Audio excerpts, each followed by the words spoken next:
All right. What's up, everybody? I am just about to hit 2,000 subscribers. The last time I checked, I was at 1,993. So you could be the one that pushes me over 2,000 subscribers. That'd be really cool. I don't really have any celebration or anything planned.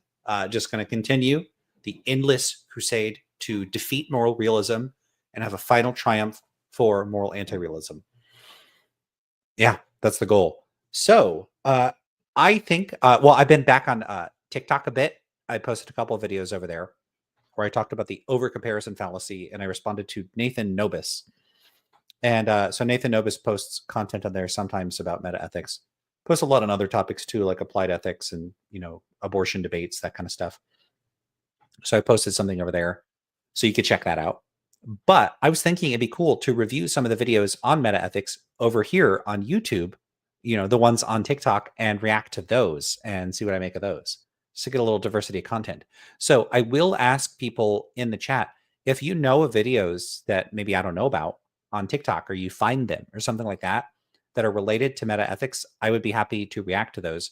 I have, let's see, 1, 2, 3, 4, 5, 6 or 7. I have 6 or 7 here. And we'll see how that goes. All right. Oh, I wasn't paying attention for the land salute. So let's see. I don't know when I started, but Sandels, I know that first post was before the stream started. So we will give it to Faith because of reason. So sorry about the Sandels. It's gotta be when, like, after the lightning and stuff, once I'm on the screen. All right. So David gets 1,000 land salute, Harmonica Luke gets 500, and Miss Java Waltz gets 250. And Sandels, I'm very sorry. You'll get you're too early, but I'll give you 100 land salute just because I like the enthusiasm. So I don't normally do that. You won't see me doing that in other videos. So you get a little bit of bonus land salute just because I can. I'm in charge of this. I had people complaining about me driving up inflation though, so I have to be careful. All right, should we get started? I haven't shared TikTok videos in here before, so I think it's going to make them look like long, and they're not going to look great on here, but we'll live. Now, I actually haven't watched some of these, so we have one I just got from Anne, so maybe we'll start with this one. All right, let's see how this is going to work.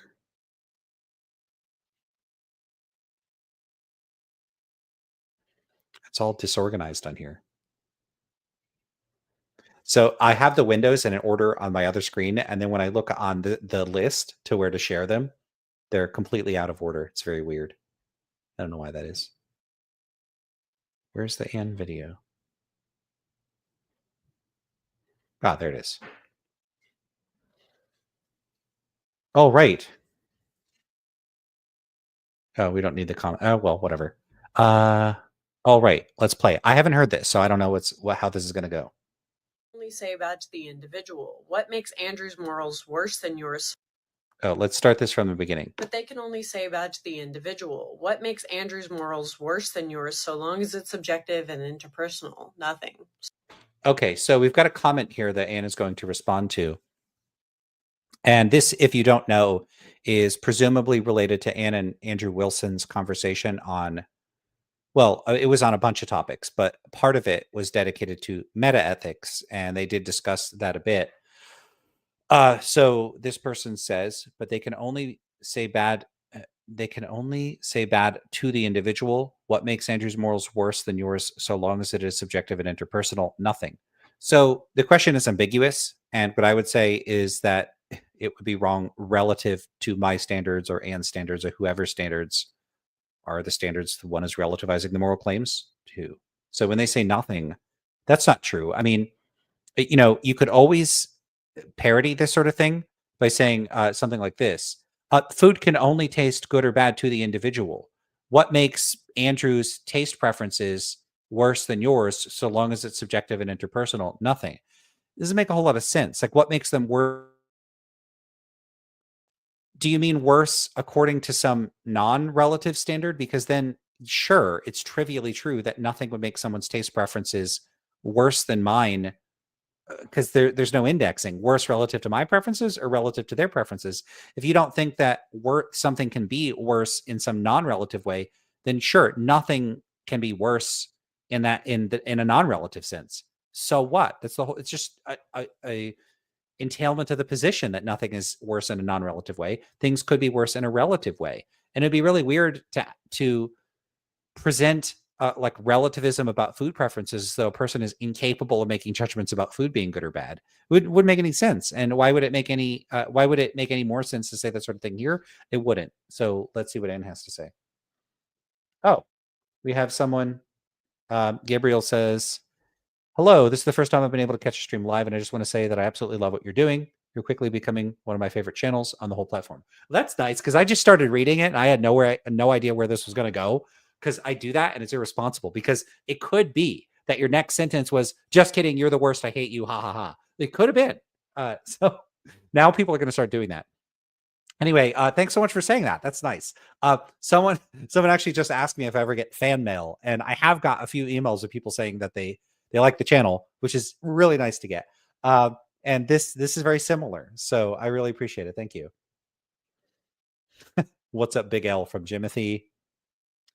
Share Lance of the World, please. Yeah, so do share the videos around. What I do in this channel is neurotically focus on moral realism and anti-realism over and over and over. I sometimes talk about other stuff. I've had some conversations on consciousness and free will and meta philosophy. So I'll talk about other stuff, like 3 other things, and then nothing else. Oh, I'll talk about peer review and like academia on occasion. So I've got a couple of videos on that. And I'll talk about stuff in experimental philosophy.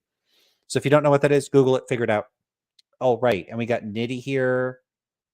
Yeah, cool. All right. Well, let's keep going.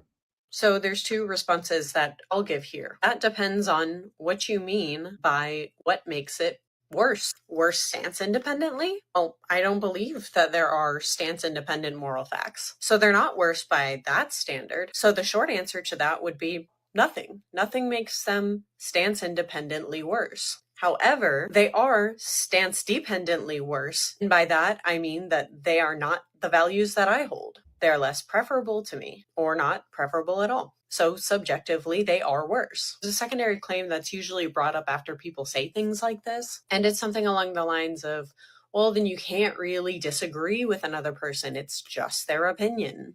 I don't know why that's true. I can have disagreements with somebody about what movie is better, and that might inform my decisions or my goals to persuade them to watch a specific movie. I personally really like the movie 6 Years. But if my friend has a desire to watch another movie, like a superhero movie, there are things that I can do to try to persuade them that they actually have a stronger preference for watching 6 Years. I might persuade them by appealing to some interest that they might have about romance movies, or if they have some preference for a film that incorporates deep topics that are often difficult to talk about, I might appeal to those preferences. Nothing in that conversation implies that there is some stance independent fact about what movie is the best, or there's some stance independent fact about what movie we should watch. I'm not sure where this idea came from that moral subjectivists can't really say that other people are doing something wrong, or that they can't. It's a standard that you probably wouldn't apply to a lot of other scenarios, but they can only say about. Yep. So 100% agree with everything there. I think that was very well said. Yeah. So a common objection that will follow from someone endorsing a view whereby moral facts are stance dependent, meaning that a claim like stealing is wrong, expresses something that's only true relative to a stance. It's not true in some non-stanced sense. They'll say, okay, but if you're some type of relativist, then you can't disagree about what's morally right or wrong. Now, first of all, some stance-dependent accounts are not relativistic. They don't index moral claims. I'll give an example. Let's say that you are an ideal observer theorist. So what you think is that morally what we should or shouldn't do is what a perfectly rational and fully informed agent would favor. And you might think that that agent would favor, like there's one set of things that that agent would favor. It wouldn't be that there's like multiple different possible sets of moral standards that such agents could have. There's one set of standards that such a being would have. And if that's the case, then you think that there actually is a single set of moral facts. You just think that it's all dependent on this particular agent. So technically it's a type of anti-realism. But we could set that one aside. I've actually never met anybody that endorses that view. And people might want to quibble about whether it's really an anti-realist position or not. I would say that it is, because the moral facts are dependent on the stance they're dependent on the stance of a hypothetical agent. But even if you set that aside and you actually are a relativist, relativists absolutely can disagree.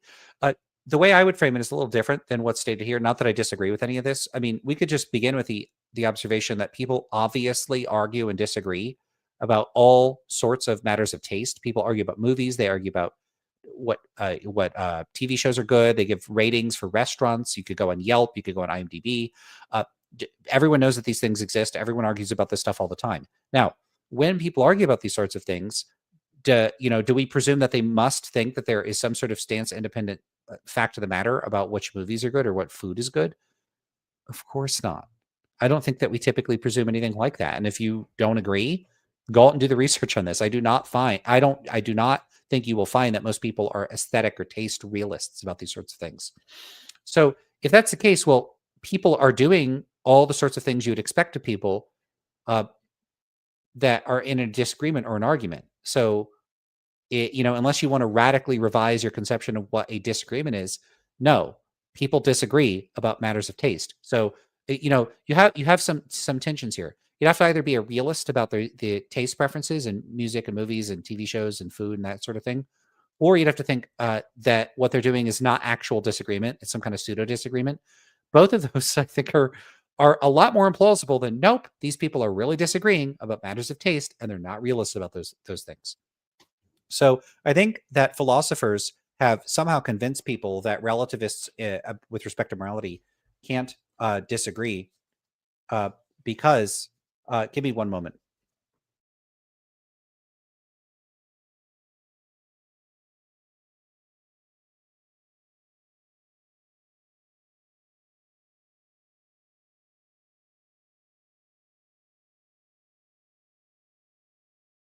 All right, sorry everybody.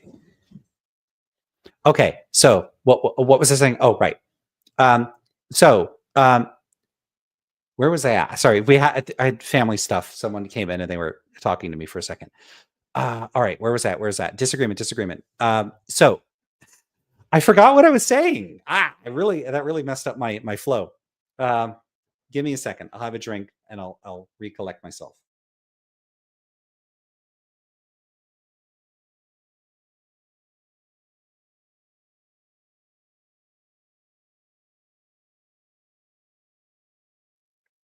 All right. Oh man, I get so if something throws my mental flow off, I am screwed.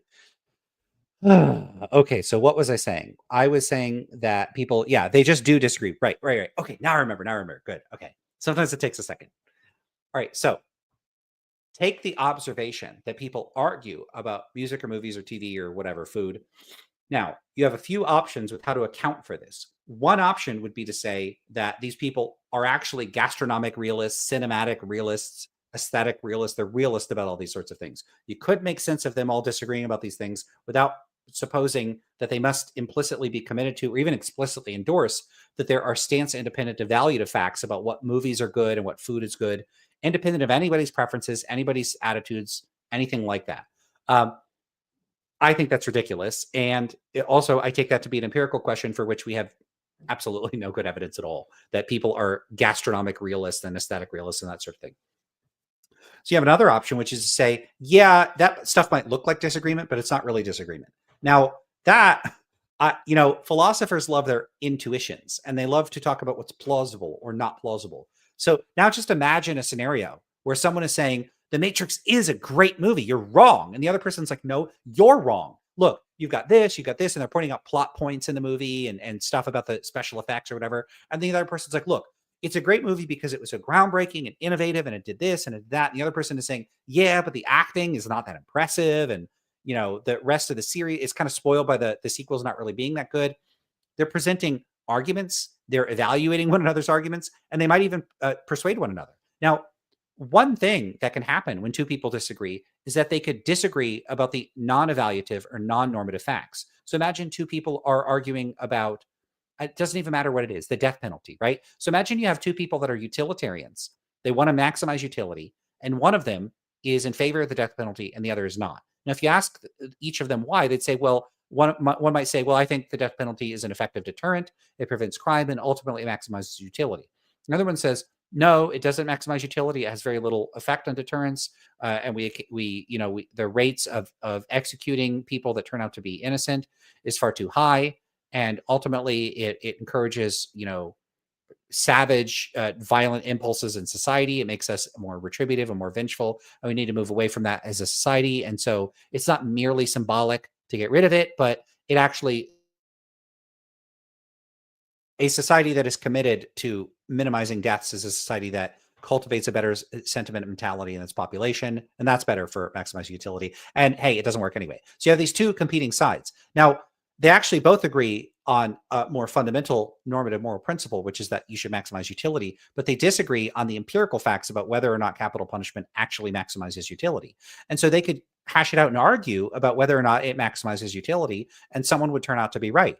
And so they could persuade one another. Now, if you ask them, they could both be anti-realists that happen to be committed to utilitarianism, and then they just disagree on empirical facts, the non-moral facts about whether or not capital punishment is an effective deterrent, and whether or not outlawing or getting rid of, capital punishment would have various sorts of positive, knock-on or secondary effects.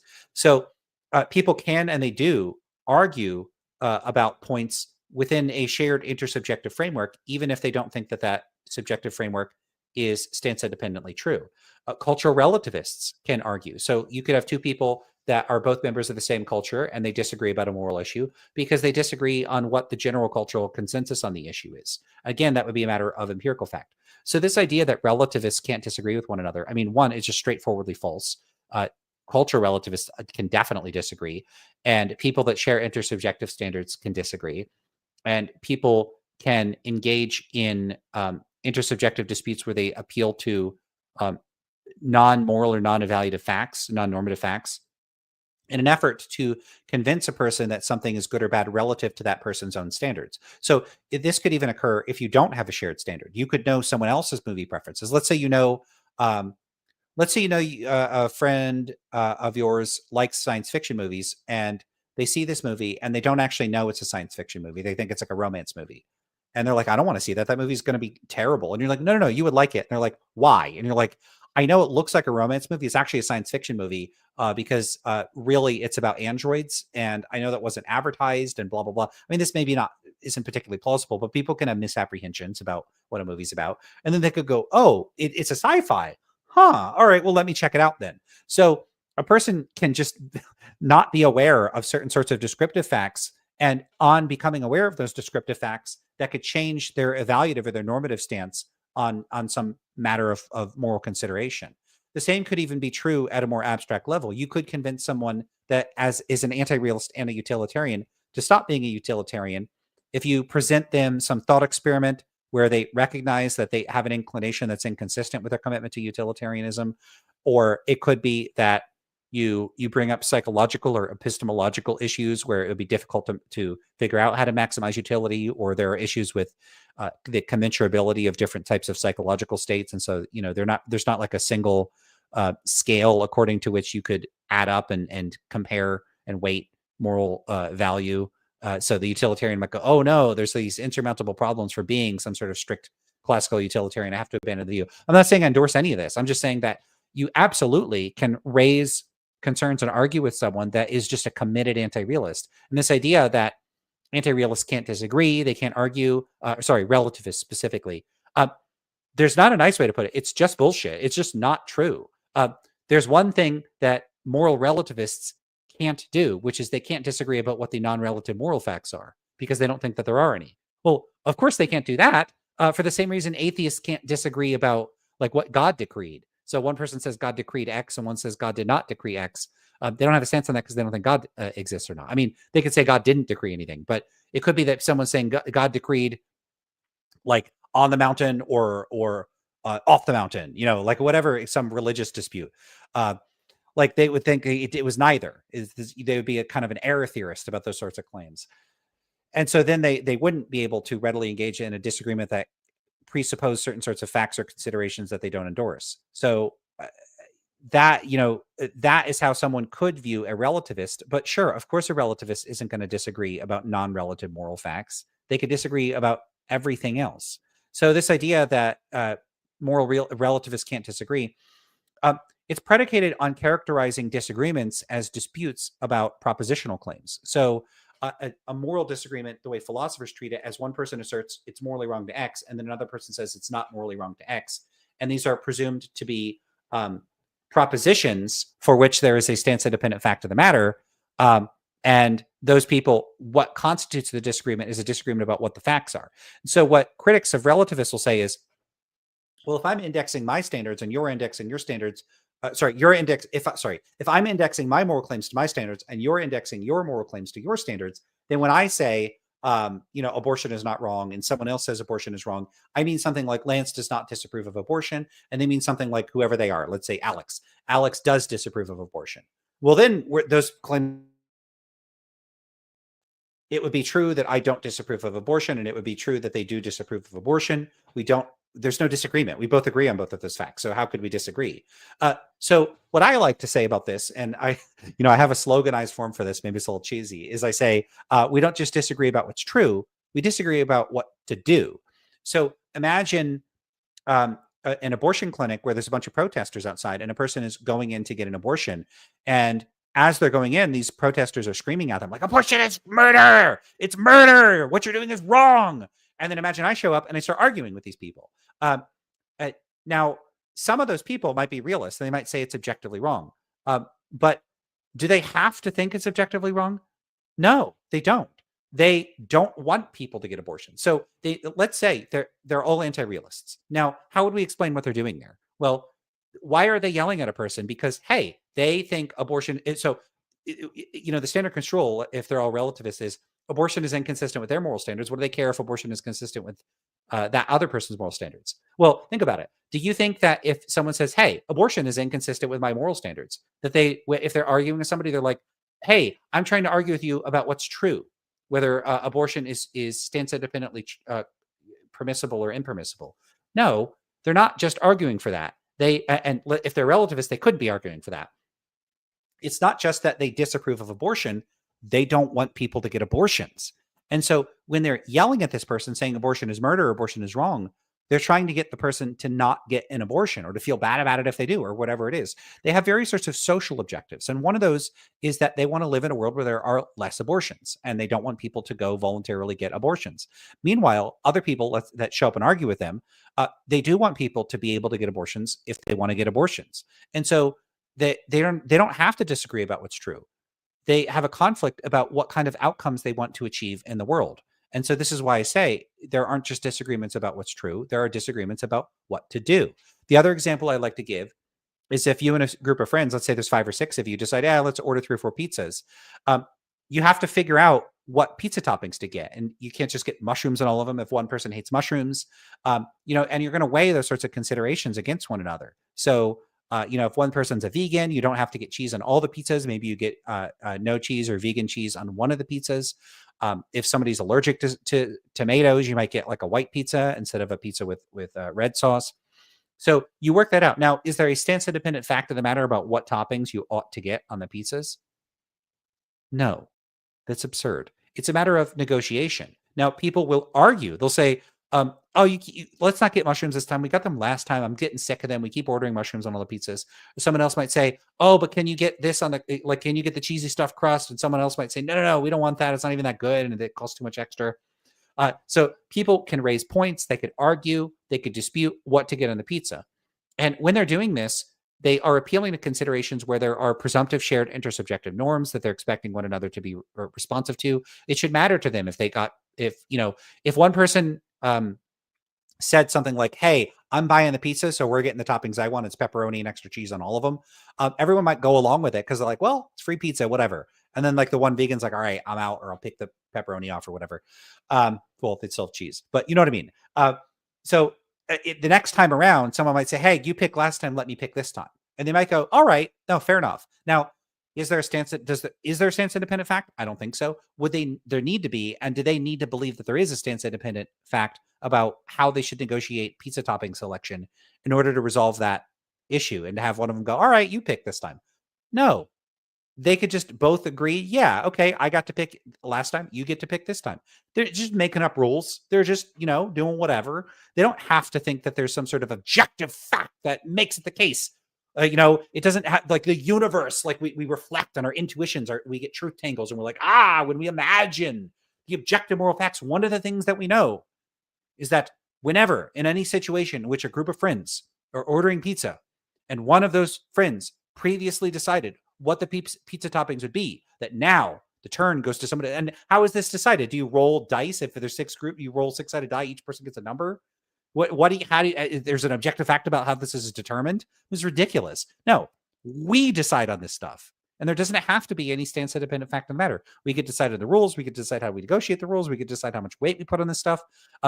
And we could all argue about this. So obviously people can argue about what to do. They don't have to have a dispute about evaluative or normative facts. It's ridiculous for people to think that relativists can't disagree about stuff. It's ridiculous. I'm so tired of it. It's absurd. All right. So that was the first video. Well, let's have a look in the chat, see what people have to say. We got KCA Randy saying, greetings, Lance, Nitty Yo. What's up, KCA? Sandell says, I stance independently. What, did you miss a word? Think they should stance independently watch Plan 9 from outer space. I've never seen that. Through the lens, that's Anne is here. Didn't realize you're reviewing this now. Yep, I am. All right. Cool. All right. What's up, Jeremy? Next video. Let's see what we got.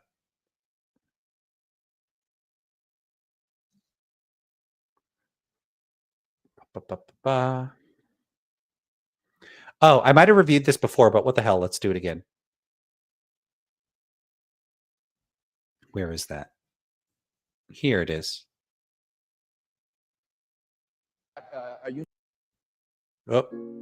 I had a friend who was a philosophy professor at a university, and a student in his philosophy class turned in a paper to him in which he argued for moral relativism, that there are no moral values, no moral duties, everything is relative, and so forth.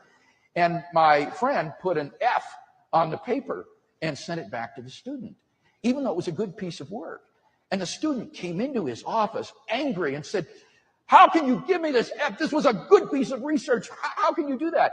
And the professor looked at it and he said, it was handed in a blue folder. And I don't like blue folders. The grade is an F. And the student said, but that's not fair. You can't do that. And the professor said, it's not what? Isn't this the paper that argued that there is no such thing as fairness and moral rightness? So Craig, or this professor, the professor, I guess, is already making a mistake. If the students are relativist, they're not arguing that there's no such thing as fairness. They're arguing that fairness is relative. Those are different things. So, Craig is quoting this person, seemingly approvingly. This is a basic mistake, a very, very basic mistake. Listen to what he says here. Isn't this the paper that argued that there is? Hold on. Didn't he say the student said they're a relativist? I had a friend who was a philosophy professor at a university, and a student in his philosophy class turned in a paper to him in which he argued for moral relativism, that there are no moral values, no moral duties. Yeah, see, moral relativism, that there are no moral values, there are no moral duties. What? Relativism is not the view that there are no moral values or moral duties. That's absurd. Just compare. Moral relativism, especially if you're some type of appraiser relativist, is a bit like being a gastronomic relativist. So this would be like saying something like, hey, when I say pineapple on pizza is delicious, I'm saying I like pineapple on pizza. If you say pineapple on pizza is not delicious, you're saying you don't like pineapple on pizza. Now, when a person holds a view like that, are they saying that there's no such thing as taste? That no food is good or bad? Are they saying that? No, they're not saying that. So why, when you transpose that same account of what's going on with moral language over to making moral claims like abortion is wrong or abortion is not wrong, why would you say it's the view that there are no moral values? That's not the view. So William Lane Craig, PhD, professional philosopher, makes a basic error, basic and serious error. This is what I'm dealing with all the time. I'm dealing with people that are up on a stage confidently talking about metaethics and are saying something completely and unquestionably wrong. Wrong, wrong, wrong, wrong, wrong. This is wrong. And it's good. This is like a biologist not knowing what a cell is. It's frustrating. And this is why I get annoyed, because I don't see anti-realists out there going after realists, constantly criticizing them badly. If you're going to criticize us, do something better than this. This is bad. This is bad. It's embarrassingly bad. And so people will talk about, well, William Lane Craig is the GOAT. William Lane Craig is the greatest philosopher of all time. I don't care. Maybe he is. Not on metaethics, because this is a basic amateur mistake. Shameful. Duties, everything is relative and so forth.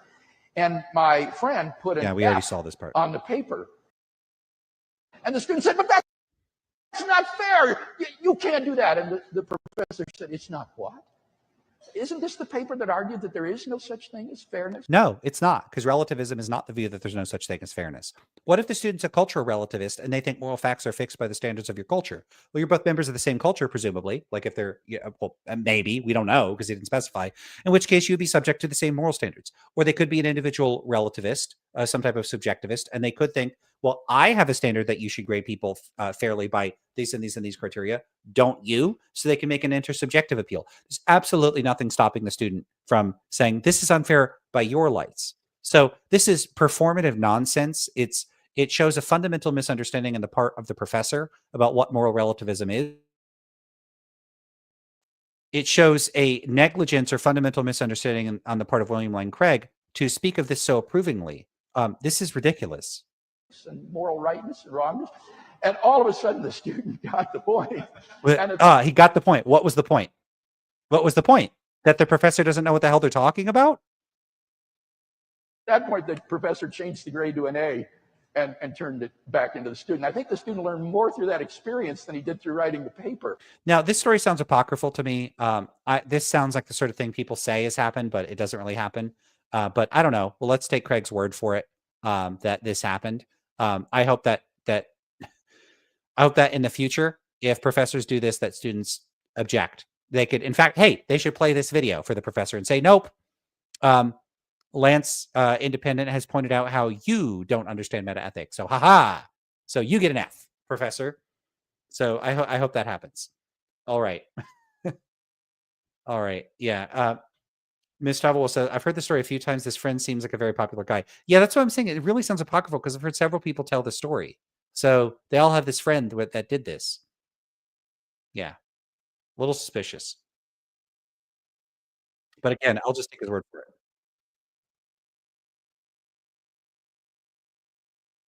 One moment.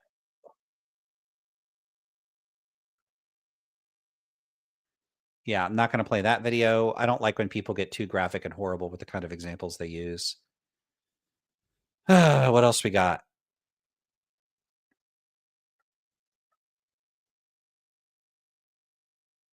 Oh, right. I haven't watched this one, so let's see how it goes.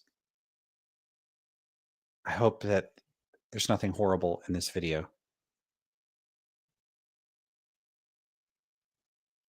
How do you get it to? All right. Does anybody have an answer for this? Why can't we judge historical figures based off of our current ethical standards? Like, are we supposed to judge them off of their society's ethical standards? Because, a lot of them held slaves, and I'm pretty sure that most people don't want to be slaves, no matter what era you're from, right? Are we supposed to judge them off of their personal code of ethics? Because I'm pretty sure you ask anybody, and they'll have a justification for why they weren't wrong for doing it. So that just makes, the whole issue of ethical quandaries and debates entirely pointless.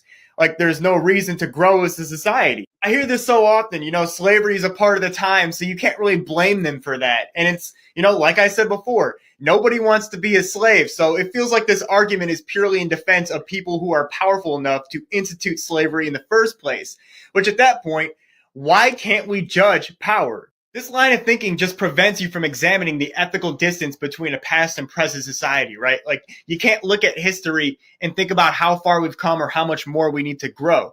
And this is one of those bumper sticker things that people just latch onto because it feels like common sense, right? But when you really think about it, it has no bearing on reality whatsoever. It's just like that other one that people use all the time, right? Oh, you call everything fascism and it starts to lose its meaning.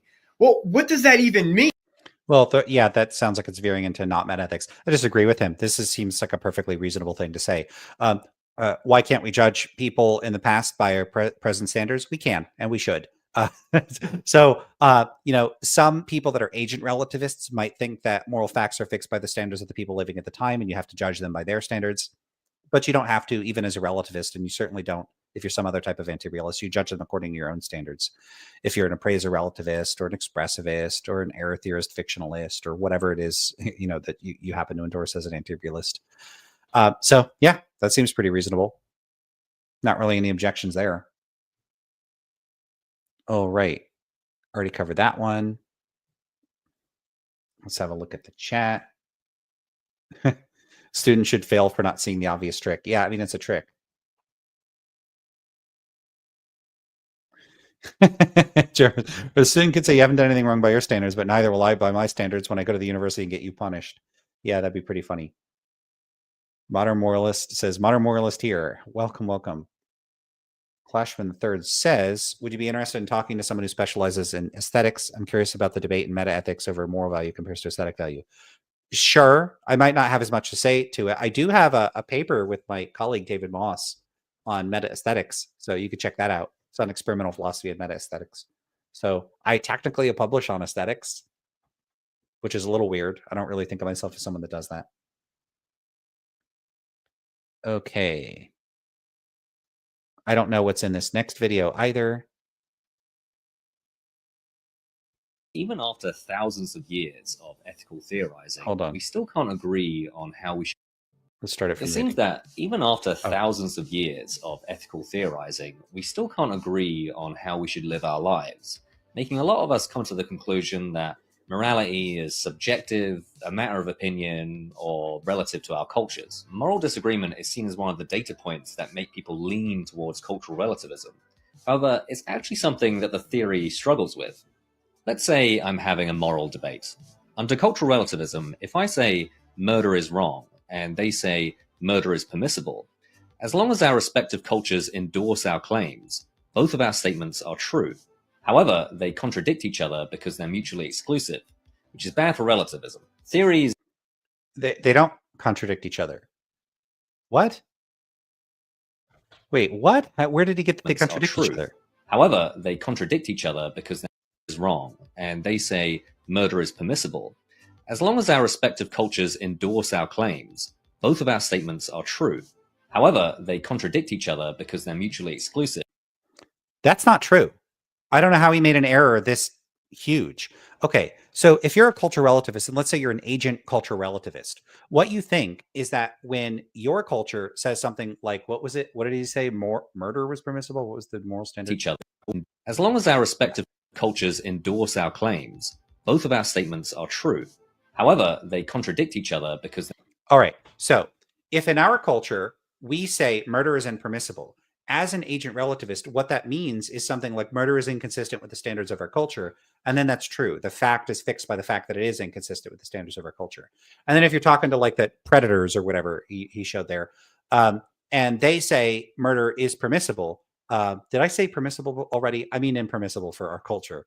The predators say murder is permissible. That means something like murder is consistent with the standards of predators, which is also true. Now, note the two claims. Murder is inconsistent with the standards of our human society. Murder is consistent with the standards of predators. There's no contradiction. The claims are indexed. Indexicals allow for a statement that might superficially appear to have contradictory truth values to not be contradictory, because what the indexing does is it allows the statement to refer to different facts or to point to different things in the world. The example I frequently give, take the statement, I am Lance. The word I there is functioning as an indexical. When I say I am Lance, the word I refers to me. And because I am Lance, the statement is true. But if you say I am Lance, unless you are also named Lance, the statement is false. So the statement I am Lance can be both true and false depending on who utters the statement, because the word I functions to refer to the one making the statement. When we talk about relativism treats moral claims as having an implicit indexical standard, so that when the person says something like murder is impermissible, they're implicitly indexing their culture standards or their personal standards. And when a member of another culture does so, they're referencing their culture standards or maybe their personal standards. And so you do not end up getting contradictory claims unless, he thinks that if someone says something like cremation is a cultural norm, that statement is contradictory because it is a norm in some cultures and it's not in other cultures, which whether it's a cultural norm would be indexed implicitly to the standards of the person making the claim. So take a culture where they always cremate the dead and the person says, yeah, cremation is the right way to go about, handling the dead. And let's say they are relativists about they're saying according to my culture standards, that would be true. And if in another culture that's not true and they say cremation is not the appropriate way to handle the dead, that statement would also be true because they're implicitly indexing their own culture standards. There's no contradiction here. It involves implicit indexicals. That's what the analysis is. I don't know why he's saying that they're contradictory. It's very weird. They're mutually exclusive, which is bad for relativism. Theories that produce contradictions need some work. No, the theory doesn't produce any contradictions. I don't know where he came up with this idea. I got to be honest, it's a little goofy for someone to raise this sort of criticism because it's a very basic misunderstanding. I'm so puzzled that the critiques of relativism are reliably terrible. Like this is really bad. It's like a basic misunderstanding of like basic features of how language works. Like it's not like indexicals aren't already a part of the English language. The way relativists get around this is by changing what our statements mean. No, relativists are not changing what our statements mean. If you're a relativist, like a classical relativist, it's a theory about what we already mean. It's not revisionary. Relativists are not obliged to think everybody talks like realists, but I propose that we talk like relativists. No, they're saying this is the correct account of how we actually talk. At least that's the sort of standard classical relativist account. They're not changing what we mean. What the hell is he talking about? It's just one mistake after another. Murder is wrong. Really what I'm saying is to get around this is by changing what our statements mean. When I say murder is wrong, really what I'm saying is something like, according to my culture, murder is wrong. The contradiction is solved. However, now relativists can't make sense of disagreement. This is because even if you're my interlocutor... First of all, they're not changing what we mean. The position is a position about what we do mean. Why is he saying change? He's making it seem like relativists are going around like manipulating language. What the hell? You would agree that yes, according to Connor's culture, murder is wrong. This means you can get strange conversations like this. Murder is wrong. I agree. However, murder is permissible. When there are debates around... This is ridiculous. This is a misunderstanding or a very bizarre and overly restrictive construal of how disputes work. If a bunch of predators come here to murder people and those people don't want to get murdered, they don't have to be arguing about what the stance-independent moral facts are. They don't want to get murdered. So they're saying, hey, don't murder me. No, but it's okay, these predators might say. And then they might say, no, we don't want you to. They don't have to be arguing about what's true or false with respect to some non-relative set of moral standards. They're not arguing about what's true. They're arguing about what to do. It's a negotiation.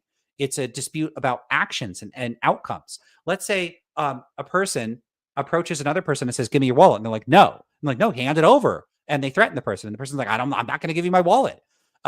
Those people can be, would you say they're having an argument? Because I would say that they're arguing about whether the person should hand over the wallet or not, something like that. Now, those people do not have to think that there's a stance-independent fact of the matter. What is fundamentally at stake is that they want competing things to happen. One person wants to keep their wallet. The other person wants them to not keep their wallet. They want them to hand it over. When people engage in moral disputes, if there's predators coming here to murder humans and humans don't want to get murdered, the dispute isn't simply a dispute about facts. It's a practical dispute about what outcomes are to be realized. So this happens all the time in everyday life. Let's say, I don't know, you're a waiter somewhere and the person, you have customers, they order the food and then they're like, yeah, we don't want to pay. I'm like, no, you got to pay. No, I don't want to. You're not disagreeing. You don't have to think there's a stance independent fact about whether they ought to pay or not. What you're disagreeing about is the outcome you want to see realized. You want to receive the money for the work that you did. You want a tip. You want the restaurant you're working for to get paid properly. You don't want people to take advantage of the restaurant. And they don't want this, apparently. again, there does not have to be a presumptive like you could agree on all the facts. So you could say, you do realize you're supposed to pay when you go, like, those are the rules. Like, and they could say, yeah, but I don't care about the rules. Fuck your rules. I don't care. I just want to eat for free. You don't have to disagree about any of the facts, and yet you could still disagree. So then what is this type of disagreement? This is disagreement about what to do. It's a practical disagreement. So we could maybe have a terminological distinction here. There could be propositional disagreements. So a propositional disagreement is when two or more agents hold contrary positions on the truth of a propositional claim. And then there are practical disagreements. And a practical disagreement is when two or more agents hold contrary positions on what outcome they want to see realized, and they come into direct conflict with one another because those the desired practical outcomes are mutually exclusive. They're inconsistent. In other words, like, if I have a wallet and someone wants to steal my wallet, it can't just be that I get to keep my wallet and then they get to steal my wallet, and then we both walk away happy. And they're like, yeah, I got your wallet. And I'm like, yeah, I stole my wallet. No, it's either I have the wallet or you have the wallet when we walk away. And so when there's a conflict, a practical conflict like that, people will argue. And they don't have to think there's a fact of the matter about this. So this idea that relativists can't disagree involves construing disagreement in an artificially narrow way, which, no, he did not disambiguate and clearly lay out. So if the claim was, hey, if you're a relativist and you treat moral claims as indexical, then you can no longer engage in propositional disagreements about moral facts with members of different cultures. That's true. That would be true. He could say that, but no, so what? So what? What is that a problem? Okay, so you can't have propositional disagreements. Big deal. So that can be leveraged to give the impression that the actual disputes people have don't make sense. There is the mistake. So you have the predators and the humans arguing, the predators, we're going to get you humans. And the humans are like, no, you're not going to get us. Or think of all these other things, people arguing about what movies are good or whether you should pay the bill or not. The waiter arguing with the customer, I'm not paying you. They're like, yes, you are, right? They're arguing, right? Now, the question would be, must those disagreements all be construed as propositional disagreements? No. Whether or not those are propositional disagreements is an empirical question. It's not, you don't just get to presume that because propositional disagreements analytically, like by definition, by stipulation, are disagreements about the truth status of propositional claims, that therefore all the disagreements we observe in the world are in fact propositional disagreements. So the question would be, when we look at the observations of the data that we have, people arguing with one another, we have two different kinds of disagreements we could use to account for what's going on there: propositional disagreements and practical disagreements. And it could be that both are going on at the same time. Now, how do we account for those disagreements? We could account for them by saying, yeah, it's just a practical disagreement. We do not have to posit that they are propositional disagreements to account for what's going on there. So the mistake that critics of relativism make is they come up with this analytic stipulative definition of disagreement, which is a propositional disagreement. Then they observe real world disagreements, which are, it's underspecified whether they are propositional, practical, or both. And then it's a sleight of hand. They just treat it like, well, because a disagreement is propositional, these are disagreements, they got to be propositional. So it couldn't be that relativists it couldn't be that people are relativists because, look, they're arguing with one another. And so they're disagreeing. And since disagreements have to be propositional, then they can't be relativist. It's complete bullshit, because they could just be practical disagreements, not propositional disagreements. So you're not allowed by conventional norms of philosophy to just equivocate and conflate what you mean by disagreement. So if you mean propositional disagreement, now it's an open question. I could very well say, yeah, generally speaking, when it comes to moral issues, people do not engage in propositional disagreements about moral issues. And that would not mean that you will not find people arguing about moral issues, because what prediction would that make about what you would expect if people don't have propositional disagreements? Is it inconsistent with what we observe in the world? I don't think so. That'd be very different from saying that nobody engages in practical disagreements. Think about how absurd that would be. That would mean that no one, this scenario like pay your bill. No, I'm not paying the bill. That doesn't occur. Well, of course that occurs. It's at least a practical disagreement. And think about that. In the case of the waiter wanting the customers to pay and the customers don't want to pay, that's definitely a practical disagreement, because it's a disagreement about what outcome they want to see. Obviously, the waiter wants to get paid and the customers don't want to pay. So it's definitely a practical disagreement. So this is already a leg up for the relativist. Now, the only question is that whether, in addition to being a practical disagreement, it's also a propositional disagreement. And I think the answer is probably not. And so I actually think relativists have a rather substantial advantage in accounting for moral disagreements and other sorts of disagreements. Because in actual instances in which people are arguing with one another, it's almost always the case that it's a practical disagreement. And then it just is an open question whether there's a propositional disagreement. So when people say relativists struggle to account for disagreement, absolute complete nonsense. It's simply not true. If anything, realists have a harder time because they have to hold that there's two different kinds of disagreement going on simultaneously in all of these altercations, that people aren't just having a practical disagreement, they're also having a propositional disagreement at the same time. And do you really need to add that extra type of disagreement on to the dispute to account for the dispute? I think the answer is no, you don't. I think that they have a superfluous account that is cumbersome and isn't really necessary. All right, let's have a look at the chat. Oh, and the video's not over, but I'll have a look at it anyway. Through the lenses of changing what they mean. Yeah, I don't know where that came from. This is bad.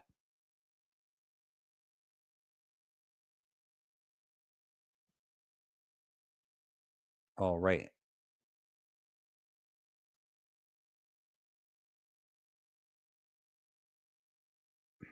Yep. Okay. Nothing in chat for me to go over. All right. Let's finish up this video. Abortion, animal ethics, or capital punishment.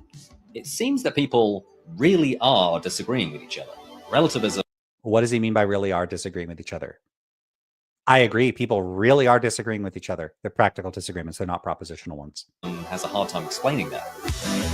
Yeah, it doesn't. That was disappointing. All right. We got time for maybe one more. Oh, I got two more videos here. Wait, what is this one?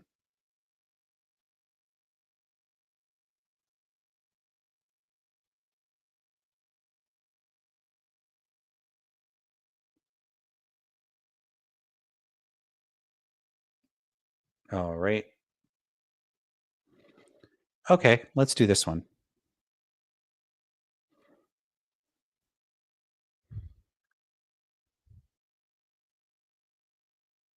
Moral rights if morality is subjective. All right, the question is, who or what has the authority to grant these moral rights if morality is subjective? So I fairly often hear the claim morality is subjective, ethics is subjective. And I think it's very important to ask anybody who says this, like, what do you mean? And is what you say true? And even what exactly follows from this? It's a little weird to ask if what they say is true. If someone is making a claim, it's kind of implicit that they think the claim is true. Why is that something you would ask? But asking people to clarify is reasonable. So it's often best to work with examples because otherwise you keep things pretty vague, and vague is often bad. So an example I saw yesterday, I think, or the day before, was there was a story in the New York Times, and I'll try to put a screenshot in about this, about a 32-year-old man who had been imprisoned in somebody's closet, like his parents' or step-parents' closet, for 20 years, and he weighed 68 pounds. So basically, he'd been imprisoned and starved for 20 years. Terrible. Now, what was done to this poor man was illegal, of course. Well, I don't want to say of course.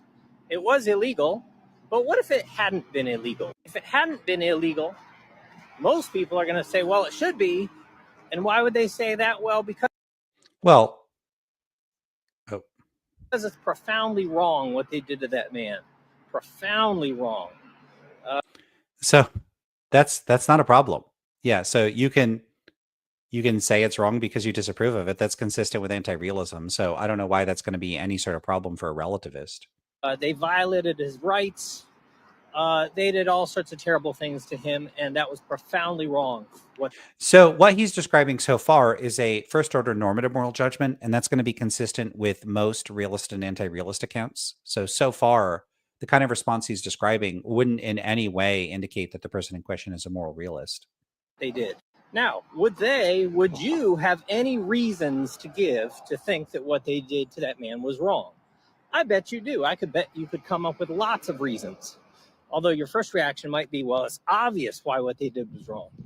I mean, sometimes what's wrong is controversial. Sometimes it's hard to tell. But this is like obviously wrong. Again, something can be obvious to you relative to your moral standards. So this once again, is not an issue for a relativist. And you could give lots of reasons why. Now, Well, you could give reasons, and all those reasons would be relative to some set of normative principles that you have. You could have the view that, as a relativist, you shouldn't cause unnecessary suffering to people, that people have a right to liberty and to live a good life, that gratuitous torture of people is extremely egregiously evil and monstrous. This is all completely consistent with anti-realism and relativism in particular. You'd be a deontologist, you could be a virtue ethicist and an anti-realist in both cases, and think that it's wrong on some principled set of rights violation grounds, or because it isn't the sort of thing that a good person would do, a virtuous person would do. There's all sorts of ways that an anti-realist could simply help themselves to exactly the same sorts of normative considerations that a realist would help themselves to, and then explain why or give reasons why it's wrong according to those normative moral standards. You don't have to be a realist. now, to our topic of the video. Suppose somebody says, well, in thinking that what they did to this man was wrong, well, that's just subjective. To anybody who would say that, it would be totally fair and appropriate for us to ask, what do you mean? And is that really true, whatever that means? Suppose they say, well, there might be people who think that what they did wasn't wrong. I mean, maybe the people who did it didn't think that was wrong. So is he just going to do a silly voice and make subjectivists sound like morons? What is this? Okay. Yeah, they might say that. I don't know why. So a subjectivist could say that they think that the truth status of moral claims is indexed to the standards of individuals, and whether a claim is right or wrong is judged relative to the appraiser or the person evaluating the claim in question. They could say that. I don't know why they would have to say something like this, which looks like a descriptive claim. I mean, they could say that, but if they did say that, like, let's go over specifically what they're saying. There probably are. There's a lot of people out there. You could probably find somebody who thinks that what they did wasn't wrong.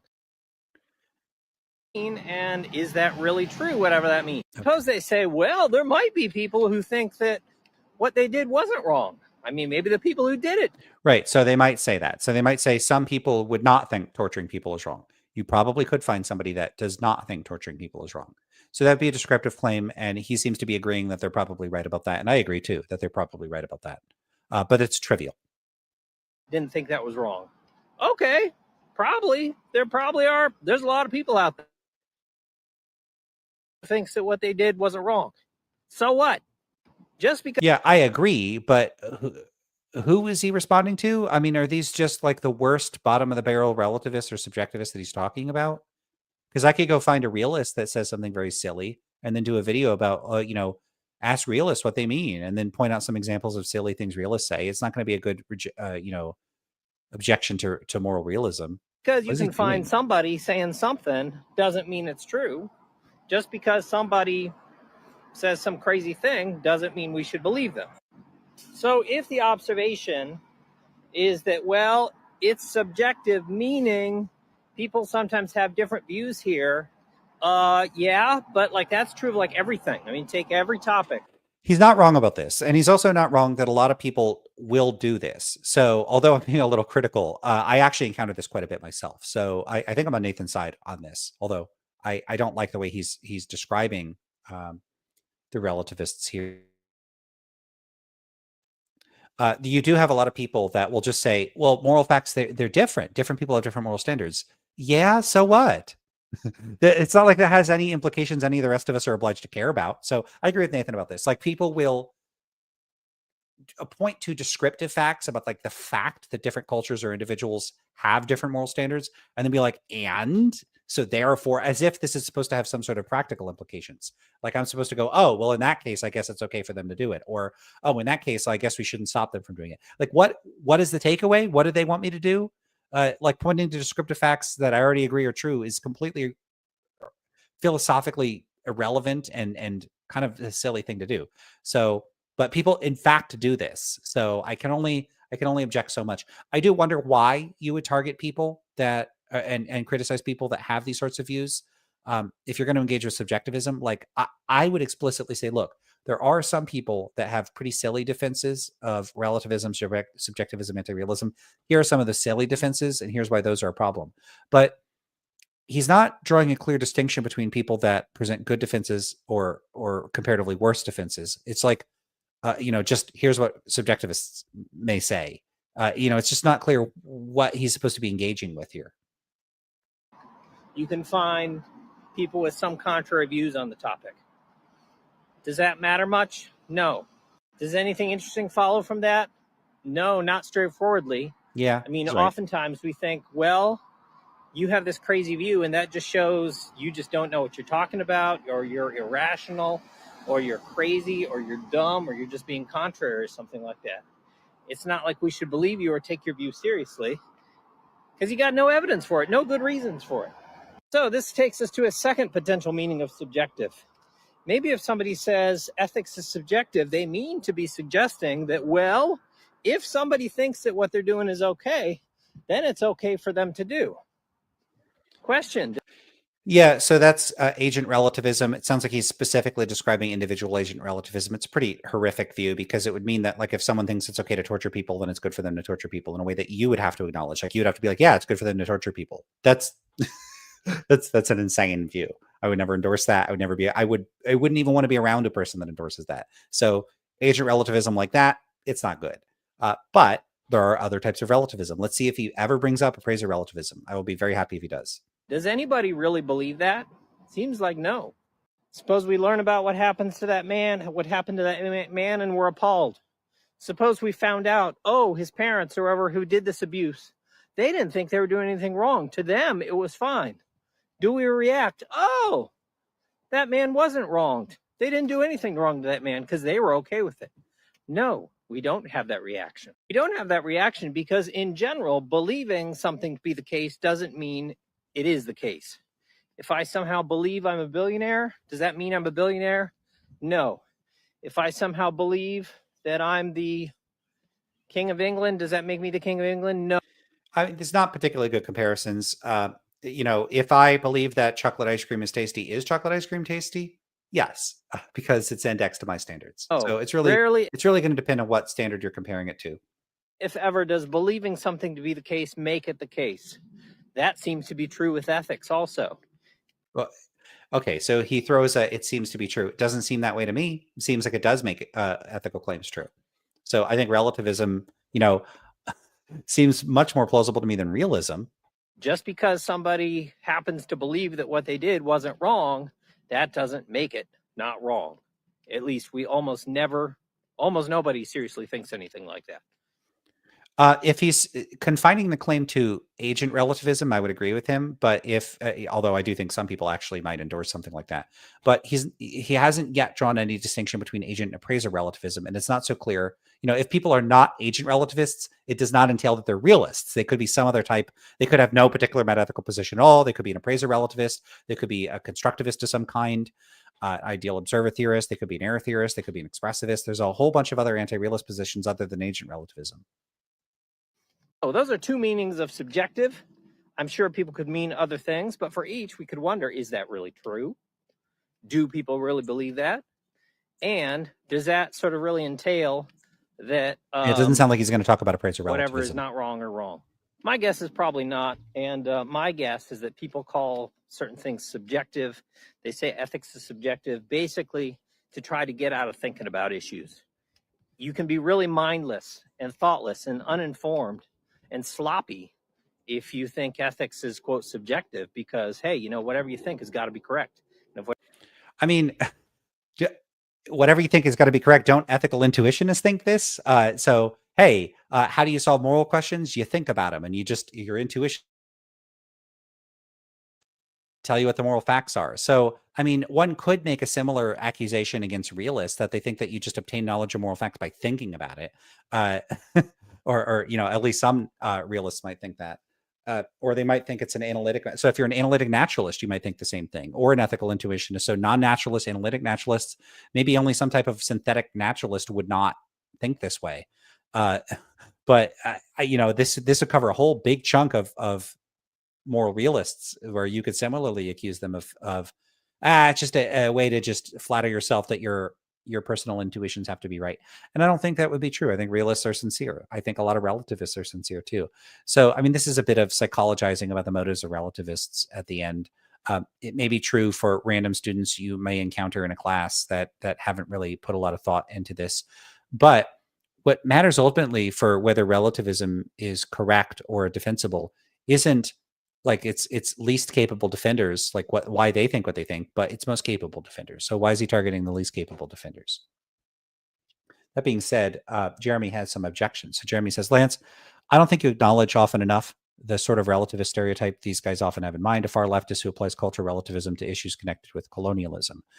A few things about this. One, I did do a whole video where I talked to Derek McAllister about this. So where I went out of my way to agree about, student relativist type stuff.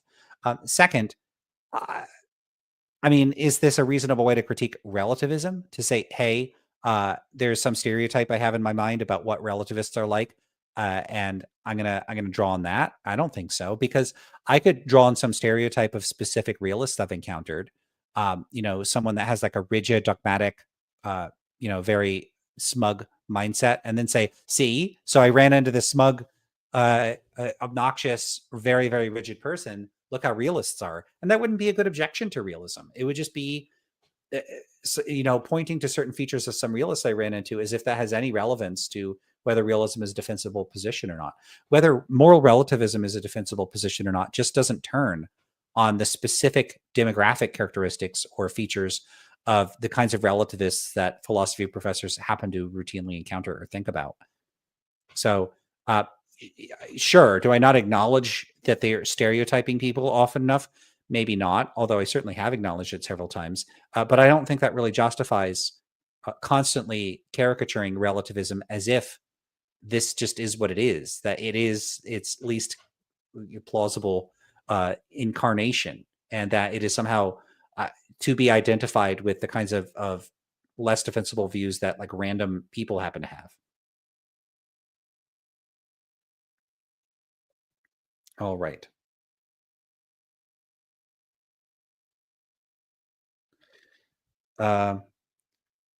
Anne says, I wish Nobis would actually have a conversation. He also never responded to my last DM. Well, people get busy and they end conversation, so who knows what happened with that.